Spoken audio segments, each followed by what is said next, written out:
The Ministry of Livestock for the Fulani terrorists. And they also have the Ministry of Agriculture. And livestock is part of agriculture ministry. But you have to give it to them because they were asking for it. So if you are telling him to cut down costs, did you not go there with your questionnaire to say, okay, we're asking this and that, that Nigeria doesn't need more than maybe 10, 15 ministers, at most 15 ministers. Why do you have a Ministry of Police Affairs, Minister of Police Affairs, when you already have ministry? I mean, when you have a, what do you call that thing again? They have a body. Meanwhile, the police IG, Inspector General of Police, report to him directly, report to the president directly. So why do you need a Minister of Police? These are the normal questions they should ask him, but he challenged them, they couldn't. They were just there looking like zombie, dumbo. So he went on to add this. Monopoly, no oligopoly. You have a free market economy flowing. And people are learning management. My friend used to have about, he bragged to me, he has 5 Rolls Royce. He brought a nice Jeep here. The other day, I saw him in his Honda Accord. Oh, he said, why? He said, that's where you put me. I said, I didn't put you there. He said, that is the cost of fuel prices. He could no longer maintain 5 limo type of vehicles. It's not negative to learn to manage. You learn to control your electricity bill, switch off the light. Let's learn to manage. Confidence in my security architecture of the country. It is very, very unfortunate that, 2 decades of wanton killing. I remember when I jumped into the campaign, I had to stop the campaign to pay condolence visits to Maiduguri, Katsina, Kaduna, others. Today, you can still travel the roads. Before now, it was impossible. It takes one incident to mess up an organized environment. It takes one. You cannot say the military are not prepared when the 9th Brigade Battalion was attacked. You can't laugh at your nation because of that. The enemies within and without are watching what you are doing. You have to be prepared 100%, 24 hours of the time to make sure that people are safe. Today, that is not the story any longer. People can leave Kaduna and still go towards Kafancha by road. Well, the road may not be that smooth, and all you want. Gradually, it will be there. We cry about borrowing. Today, I have 60 from 98% thereabout of debt service, I brought it down to 68 thereabout percent. Give credit, please. We are managing it. We have exited what used to be a problem of ways and means lending, where we have no financial control and fiscal discipline. More money going down for development. More revenue being generated are being distributed. Today we have autonomy for local governments. As some of you, including Otitoju, will remember my lamentation, my argument with Obasanjo about the need for grassroots development when I created 37 local government development areas for Lagos State. Go there now, you see development. You see rapid contact with the people at the grassroots. That is where people live. They are not living with me in Abuja now, except bureaucrats.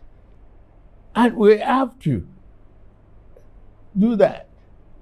Well, I'll say I'm drawing water from a dry well. And Nigeria is moving forward. Regardless of critics, this is a budget of restoration and hope, and that Nigeria is on the path of recovery. We can't finish the job in one calendar year, and I'm not giving myself an excuse. It's only 18 months. He asked you whether you are going to probe service chiefs that you... I'm not probing anybody, service chiefs or service chiefs. You cannot disrespect the institution because of a threat of a probe. And you cannot fight this war without investment in technology, in weaponry, and training. There might be leakage. Nuisance, Lele. Let me save you the stress now, okay? Because, like I said, it's going to be a long night, and our time is fast, moving on. Tifnumbu, the Jaga banditi, the Jaga wiri. He conveniently sat there, possibly more like in his own echo chamber, and the Mumu journalist that sat there. Again, like I said, since it was recorded, so we don't know if they actually gave him follow-up questions. You know, when you ask him something now, and he's talking this nonsense to regale himself, you probably should give him a follow-up question, right? Tinubu is telling you that he has reduced the debt payments from using 98% of Nigeria revenue, and now they are using 68%. In that interview, that's a pure lie, by the way, but they have been pushing it. And since they can doctor data to make themselves look good, but the reality is totally different. He says something about making more money, that is sharing more money to the local government and states now, because they are making more money. For example, they will tell you that the Nigeria custom, they had a target of making, for example, they give themselves a target of 5 trillion naira revenue. Now they have made I mean, they gave themselves a target of 5 trillion, but they have now generated 10 trillion. Okay, so that would sound like, oh, that's a lot of money. Abi, Nigeria was servicing a debt with 98%, which is pretty much not really true. Okay, however, Tinubu devalued Nigeria naira when Bukwari was there, and the exchange rate at the time was 600 naira to $1. Nigerian customs for a very long time now, right? They charge people based on dollars. If you have to pay the tariff for importing anything into Nigeria, they will give you dollar. You have to pay it in dollars, like in dollar rates. What that means is this. Let's say you are charged $100,000 for bringing a particular thing to Nigeria. So you just have to multiply it by 600 naira. Okay? And that is going to be about 6 million naira. Is it 6 million naira or 60 million? Hang on. And 600. So let's say 60 million naira for $100,000. So when they will report that, they will say, okay, they've made 60 million naira, rather 60 million naira. And that 60 million naira, based on that exchange rates today, if you have to multiply that 100,000 naira by 1,700 naira exchange rates, that's 60 million naira. So remember, it is still $100,000 naira, $100,000. Oh, that $100,000 is going to now be 170 million naira. So this is what Tinubu has been brandishing as making more money when they are not. In fact, they have lost so much in revenue that the only cover that they are having is this devalued naira. And you know that 170 million naira of today is not of the same, is in fact far lesser value to the 60 million naira of last year. You know that? Well, maybe if you won't understand that, let me give you another example. Tinubu and his gang, they have been printing money and they have been borrowing because revenue generation itself has dwindled. It has dwindled so much, right, that they cover up. Because if you are making so much money from your revenue, you won't be borrowing this much. Tinubu and his gang, they have borrowed over $10 billion. And that $10 billion is going to be somewhere around the 17 trillion naira. Ordinarily. That same 10, and with ridiculous conditions. Oh, you don't even want to hear the conditions. Part of the condition is to further devalue the naira. Devalue it. So we can't give you this money. And then, Bukwari printed 27.5 trillion naira for on ways and means. Wale Idu and gang, Kadobi, they now told Tinubu that we are going to put this, because it was supposed to be a loan. It's actually a loan that Nigeria, from the revenue, money that Nigeria is making, was supposed to pay back to the central bank in order to control this inflation and what have you. But they have no intention of that. The first 1 year of Tinubu, they printed over 11 trillion naira cash and they gave it to Tinubu because there was no money. There was all this tax that they are shouting. Who is going to pay the tax? Forget about all this media propaganda and drama. Who is going to pay the tax? The companies that are folding up, the companies that are dying in that place, Abi? Or who do you think? Or those of you that are becoming jobless, who have no jobs to tax, do you think you are the ones that is going to pay all this? No. This is what they are doing. They are doctoring figures. So they said, we are now going to securitize this Bukwari's loan. And what that means is, instead of also be mentioning that loan of 30 trillion naira that Bokwari incurred by printing money. We are going to say the loan is no longer part of the loan Nigeria should pay. You understand that now? Like we say, yeah, we are in debt. We have added extra 27 trillion, 10 billion, $11 billion plus 11 trillion naira. When you convert them together, it's like over 27 trillion naira. So what we're going to say is that this is the new one. The one that Bokwari printed. We are going to say it is now going to be repaid back in 40 years. So this Tinubu's government will no longer calculate the money as loan anymore. So that Tinubu can go out there and tell you that instead of me paying back with using the 98% of, I'm just using the award now, using 98% of our revenue, which they don't really have.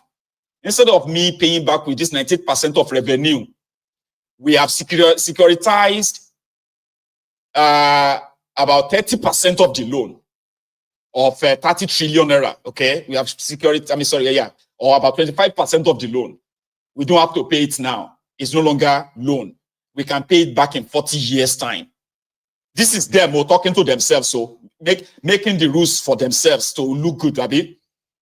And that is what Tinubu is reiterating to you, so that they can now have a bit of a clarity, okay, to borrow as much as they want to print as much money as they want to print, so that all of you will not be looking at it and say, this money, this loan, don't they reach 200 trillion? No, they say, no, it's not 200 trillion.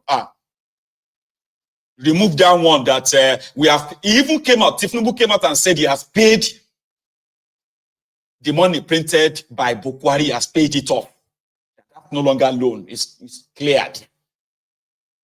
You understand? And that is not how economy works. That is why you're having this hyperinflation in that place. Now, the source of revenue for Nigeria is crude oil. Tinubu said in that interview that he hasn't taken money from the NNPC for the past 3 months. Because I remember on this program, I said, could anybody tell me how much money, how much crude oil? Okay, we heard of how much crude oil NNPC sold. Could anybody tell us how much money NNPC remitted to Nigeria since the beginning of 2024? I have been looking for that record. I haven't seen it anywhere. How much has NNPC remitted? What they have turned that into is like under Bokwari, okay? Instead of NNPC to be arrested, NNPC guys to be arrested and probed, right? Tinubu replaced those sharing the money with his own people. So now they can use the central bank to print money to cover it up. Now they cannot continue to print because the the Central Bank of Nigeria, document or record will show that they have printed, APC, Egbekegbe has printed over 50 trillion naira in a space of 9 years. This is monumental. This is catastrophic. So the only thing they can do is to say, we have cleared this one. We will pay it in the next 40 years. That would be, God damn it. So this is what Tinubu is now saying in that drama. So somebody could have given a follow-up and say, but you only securitize the central bank loan, which is a loan, the ways and means. Now you are telling us here that you have cleared the ways and means and all of that, but the record is not showing that. Nobody gave that follow-up question. And this is like the same way this Tinubu and his gang falsified the data to say the record of over 70% of Nigerians either unemployed or underemployed is not true. You only have just 4.8% Nigerians unemployed. So which means Nigeria has no unemployment problem at all. So this issue of more money is another fraud, another lie that you can ask yourself, how can we be making this so much money and still be borrowing? That is where they will tell you that, no, don't ask that question. Because it doesn't make any sense. It is like the Nigerian custom generating, for example, let's say generated 1 let me put it this, let's say they generated 1 billion, all right, $1 billion in 2022. And the exchange rate was 600 naira to $1. So practically that can be 6 trillion naira. Here you get. So in 2024, the exchange rate is 1,700 naira. If the Nigerian customs generates $800 million, which is a reduced revenue generated, Abi, multiply $800 million by 1,700 naira exchange rates, you'll be seeing something about like 14 trillion, 13 trillion, something like that. So if you now say, in 2022, they only generated 6 trillion. In 2024, they generated 11 trillion. To you, they have generated more money when they haven't. Do you get that? No? Don't worry. Tinubu talked about local government autonomy. The Supreme Court, which is the Supreme Court of Nigeria, ruled that local governments should be paid their own allocation directly by the federal government. That ruling has been in place for over 7 months now. Are you aware? And guess what? This same Tinubu and his Ministry of Finance, the Ministry of Justice, the Minister of Justice, Minister of Finance, they have not dared to pay any local government in Nigeria their money directly. Rather, they have not obeyed their own Supreme Court. They haven't. But Tinubu will tell you, I want autonomy for local governments. Autonomy. I bring autonomy for is the, so that local government can collect their money. Now, the state governors don't want that. But as Tinubu and his regime, have they tried to pay any local government their money directly for the past 8 months since that Supreme Court judgment? I mean, after Supreme Court, there's no other court. But Tinubu and his criminal arts leakers, the vuvuzelas, his fellow propagandists, they will continue to flung it in your face and say, hey, we have local government autonomy. So the journalist seated there couldn't ask him and say, but you have not obeyed the Supreme Court now. So what is delaying it? Is it the governors that have the power? Because you are the one paying the money. The governors can't take you to court anymore because it is the Supreme Court ruling. Because it is all Genje fraud. One of them that came back from the meeting was Ruben Akpati. And of course, that's what you get to know. He said, Tinubu was like so in control. He was answering all the questions. Oh, wow. I speak as a veteran of presidential media chats. I was in the first presidential media chat that President Obasanjo had after the return to civilian rule. Now, I also have interviewed since then every Nigerian president. I managed President Goodluck Jonathan, and I organize presidential media chats on a regular basis. So I speak as somebody who can claim to have very solid experience in the business. And I want to say, to start with, that I think it was a good development that President Bola Ahmed Tinubu, decided to have that presidential media chat yesterday. And I was privileged, again, to be the moderator of that chat, which is something at a personal level I consider historic. Now, let me tell you about the atmosphere of it. Nobody asked us to submit questions.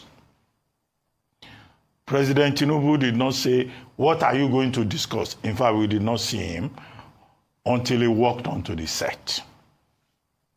After we have been kept waiting, Don't let me complain. The president can keep you waiting. You cannot complain. Until he walked onto the set. That was when we asked him questions. And I was impressed with the fact that he was in very good spirits and he was prepared